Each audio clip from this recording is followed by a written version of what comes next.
1039 LI News Radio. Stand by. We're coming to you live. Are we on the air? Are we on the air? Broadcasting live from Long Island MacArthur Airport. We have clearance, Clarence. Roger, roger.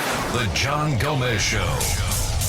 Last time I checked, this was America. We are citizens of an American nation. Read my lips. We're Americans. Here, the people rule. Together, we're going to do what has to be done. I happen to have only one interest, and that is symbolized by the red, white, and blue of our glorious flag.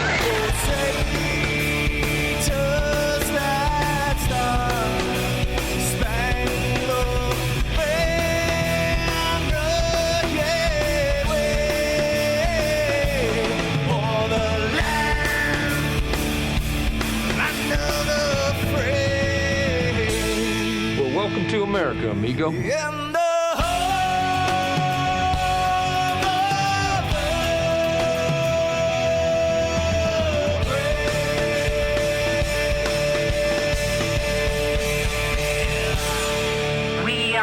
Free and unconquerable people of the United States of America. The John Gomez Show. Well, welcome to the John Gomez Show. This is 103.9 LI News Radio coming at you from Long Island MacArthur Airport, beautiful Ronkonkoma, Suffolk County, New York. Do not adjust your dials. This is not John Gomez. I want to say a thank you to John for allowing me to host his program today. This is Suffolk County Legislator Tom Cilmi, and we have a jam-packed program for you. But before we get to that, wanted to share some information with you. The number here is 451-1039. Feel free to call in during the show if you'd like to get involved in the program. You can also check out linewsradio.com and listen live there from anywhere in the world. If you're looking for me, you can find me at tomcilmi.com. That's TOMCILMI.com. You can also check me out on Twitter at Tom Cilmi, again, TOMCILMI, or on Facebook with the same name. So as I said, we have a jam-packed program for you today. We have a guest in studio with us right now by the name of Rich Murdocco, who is a writer of a column called The Foggiest Idea, which he'll share with you some of the things that he's talking about, land use issues here in Suffolk County, and really just presenting sort of an honest view of some of the variety of issues that we deal with in county and town government. We also have Linda Moran from the Islip Arts Council and Teresa Rignante from United Way of Long Island coming in the second half hour. We have Yvonne Grant, who is the President CEO of Girl Scouts of Suffolk County, and Ryan DiBernardo, who's the CEO of the Boy Scouts of America, the Suffolk County chapter, coming in the 1 o'clock hour to talk about the great programs that the Scouts run. And in the 1:30 hour, we'll switch over and do a little political talk with Mary Calamia, who is running for the Suffolk County Legislature in the 8th Legislative District on the Republican and conservative lines. So as I mentioned, we have with us right now a great young fellow by the name of Rich Murdocco, who writes a column called The Foggiest Idea, and you'll find his writing in Newsday and in a variety of other local publications. One of my favorite articles from Rich is entitled "Wishing is No Substitute for Planning."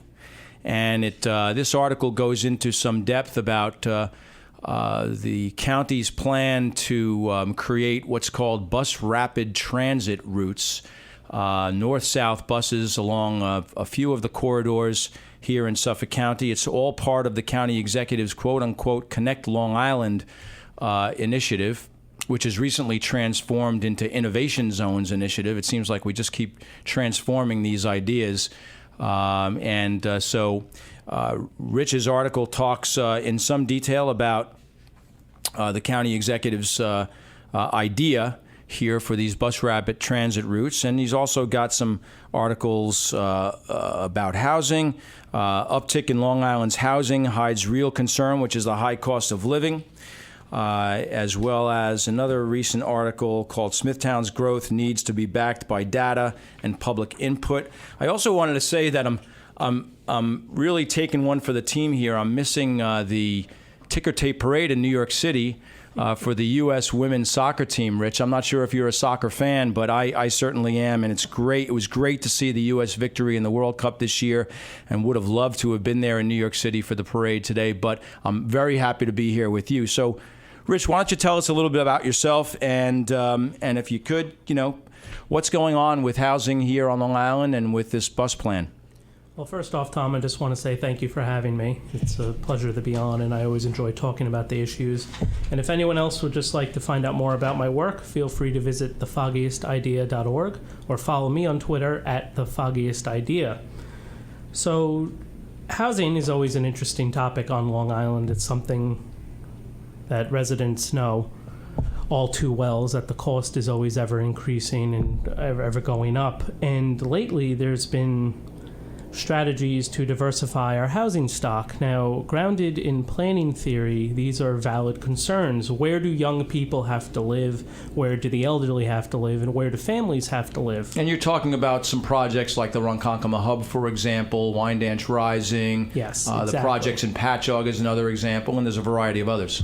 And those projects encapsulate what's called transit-oriented development, which is denser multifamily projects that surround a train station that's walkable. The theory is that the residents who live in those apartments could walk down to the LIRR, take the train to work, and come back. And in theory, it's good. This is a good development. In practice, however, what we're finding is that with each variance given to a developer to increase density, what we're actually getting is higher density sprawl, because there's really no incentive for these residents to not take their cars. That, paired with the fact that 88% of Long Islanders use an automobile to commute. Now, that's stats for Suffolk County. The number is lower for Nassau, which is around 77. What we're building may not be completely in line with what our suburban regional needs are. Well, one of the goals of transit-oriented development, as you know, is to reduce the amount of vehicular traffic here on Long Island. And we've all sat in traffic on the LIE or the Saginaw Coast Parkway, and it is a nightmare at times. And certainly, God forbid, we ever had some sort of a catastrophe here. It would be a problem for many of us to get off of the island. But I'm not sure that, given the expansiveness of Suffolk County in particular, and the less than adequate or less than pervasive availability of buses or public transportation, I'm not sure that it's reasonable to ever expect that public transportation could replace the car. And therefore, you're building these huge developments with the intent of reducing vehicular traffic, but I'm not sure that will ever end up happening. Population density is what drives the success of transit. And in general, mass transit is a fiscal loser. We all, as taxpayers, subsidize the Long Island Railroad, the MTA, and the bus service, which is not a bad thing. People rely upon these services, and any good region that moves is a region that grows. To put our economic future into transit in areas that have population densities less than 2,500 people per square mile, it's a weak strategy. If you can ensure that these systems will be fully funded, will be utilized by the area workers, by doing an origin-destination study, by polling the residents, and look, there's a place in government where government has to say, look, we do need this system, and they justify it, but I'm just not seeing the data. The theory is sound. In the execution is what worries me as a commentator on land use issues. One of the things that really concerns me is the speed at which we're building these developments, and by no means do I mean the speed at which government approves development at all, because quite frankly that is a snail's pace. But the fact that we have Wyandanch Rising, which is in the midst of going up, we have Patchogue, which has been built, and I understand it's 80% or so occupied. We have Ronkonkoma Hub, which is apparently going to be breaking ground this year. That's 1,500 or so units of residential housing. And then, of course, the deal breaker, you have the Jerry Wolkoff property Brentwood, which proposes to build something like 9,000 units, I believe, of residential housing. And I just wonder whether or not this is all too much too quickly. Well, this now showcases the need, and this is a common thread throughout all of my pieces that I write, is that we need a comprehensive regional approach to development. Alone on its own merits, Ronkonkoma Hub makes sense. It connects intermodal, it connects the automobile, the bus, the plane, and the train. That alone makes it a worthy project. What starts to happen, though, is as these other projects get approved in these municipalities, patchwork approve variances for density and increase the intensification of land use around train stations, is that these regional projects are not talking to one another. So, for example, in Nassau County, you have this project in the old former Cerro Wire site. You have Syosset Park, that's being approved. You have Beechwood's development in Plainview. Now, these two projects are outside of Suffolk County, but they're large enough to impact the commercial real estate market in Suffolk County. And then when you throw Heartland, which you just mentioned, in, that changes the game. Now, development should happen at the Pilgrim State site. And one of the things I've been arguing for is called dynamic phasing, where instead of wholesale changing the zone and allow, okay, Wolkoff, you can do whatever you want. Yes, you'll phase it, but you're going to guarantee your yield. After each phase, you stop, you study the surrounding region. Well, Wolkoff built phase 1 now. Let's say it's 2018, to be optimistic. You stop and say, how is this impacted by the Ronkonkoma Hub? How is this impacted by Wyandanch Rising? Are these projects at capacity? Is there a marked regional need for this type of housing? Are residents responsive? Maybe do a trial run of Ballone's BRT proposal on 110, where as the commercial spine of Long Island, that may be the best place to implement that idea. Run it as a pilot project. See then if the model works before wholesale applying it to the county. Nichols Road is very different from Route 110, population density-wise, land use-wise. When it was built in the 60s, it was never meant for local service. It was just meant to be a north-south arterial road. So these are the types of questions we as a region, as residents, taxpayers, and policymakers must be asking, and we're not. That's an interesting point that you bring up, and I've been opposing the expense of the bus rapid transit plan for some time. The county legislature just approved a budget in which we adopted, I think it was $4 million or so for a study and planning to create a bus rapid transit route just along Nichols Road. So just think about that. If you're out there in Radio Land and you're listening to this program, think about the county is spending $4 million of taxpayer money to study whether or not a north-south bus route along Nichols Road makes sense and whether or not it can be done. To me, you could do something for a lot less money. You could call Suffolk Transportation that runs Suffolk County's bus system and say, look, put a small bus up and down Nichols Road for a year or so, fund it with a couple of $100,000 if you need to, and see whether or not people use it. To me, you have to be concerned about, well, where, who is actually going to use it? If you have to get onto a bus near Nichols Road, how are you getting to the bus stop? Unless you're living along Nichols Road, or unless you're willing to walk a couple of miles to get to where the bus stops, you'd probably have to drive to that spot. That showcases the need to reallocate some of this funding. And any time the county government backs a planning effort, personally, I would support that. I'm a regional planner at heart.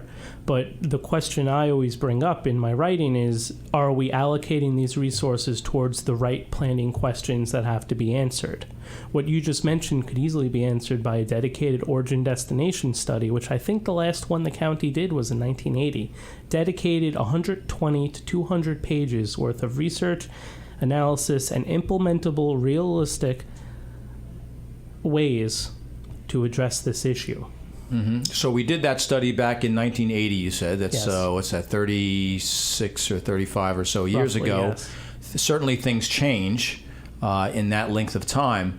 One of the other concerns I have with respect to many of these ideas, these transit-oriented development idea, the bus rapid transit idea, is that while it may be true that young folks are looking to live in Queens-like areas or Washington, D.C.-like areas today, 10, 15, 20 years from now, they may not be looking to live in those types of environments any longer. And then what? Once you have these places built, it's very difficult to knock them down.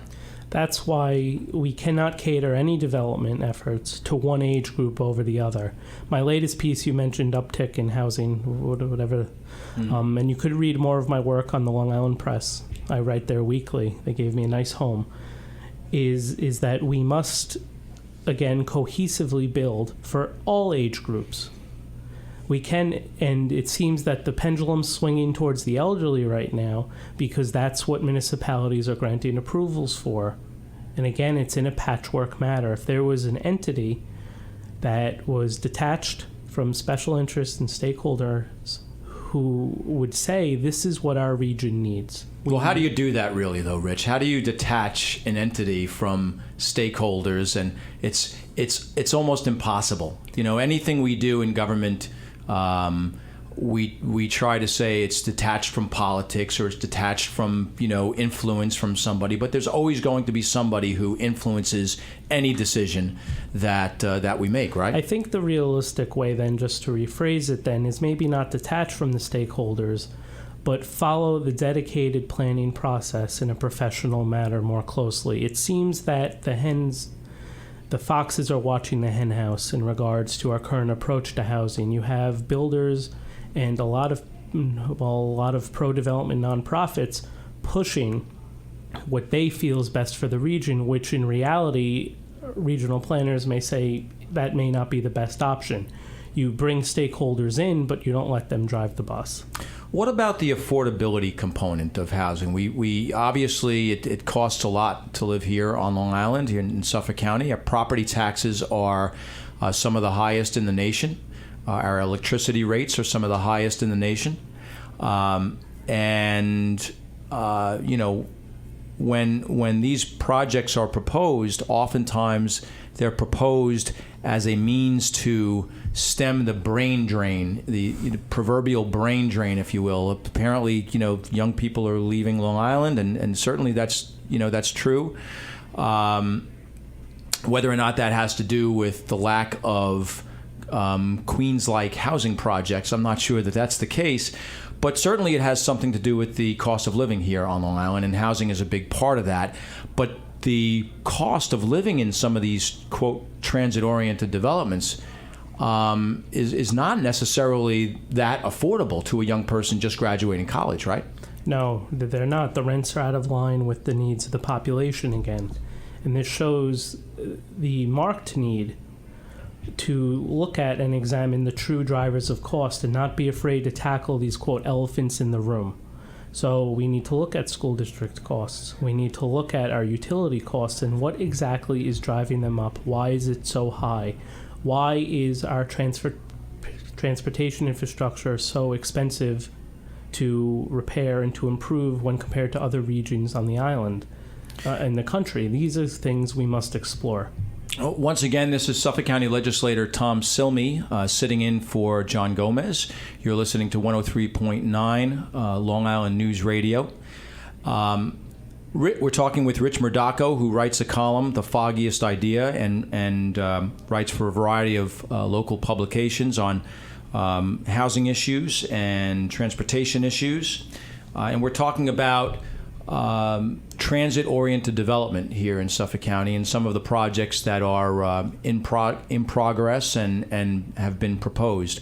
What about the Heartland project, Rich? Do you ever see that happening? It's been sort of a project in the making for, I think, more than a decade now. Yes, it's when the Long Island Regional Planning Board studied groundwater protection, they focused on that parcel. And they gave a small-scale residential plan for it, and then so on and so forth. Here we are today.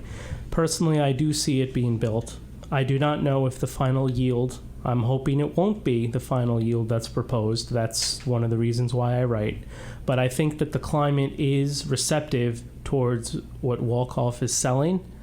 If you would have asked me 15 years ago, I would have said not a chance. but things do change on Long Island. There's quite a bit of fear among the chambers of commerce, particularly, that these types of projects take away from the success of downtowns. Do you see that as an issue? It is possible because what you're essentially creating is a new downtown that wasn't there. Instead of targeting revitalization efforts on existing areas around train stations, you're creating a whole new mini-city, which the transit access is not really there unless he reactivates the railroad spur, which he should. Well, I recently read about an impending development in the village of Lindenhurst where the developer has agreed to eliminate any commercial aspect of the development. Is going to be exclusively housing, and that's in an effort to actually bolster the downtown economy in Lindenhurst, and I think that's I think that's something that we all should look at for any downtown area. Once again, this is Suffolk County Legislator Tom Cilmi filling in for John Gomez. You're listening to 103.9 LI News Radio. We will be back shortly with Linda Moran, the Executive Director of the Islip Arts Council, and Teresa Rignante from United Way of Long Island to talk about this weekend's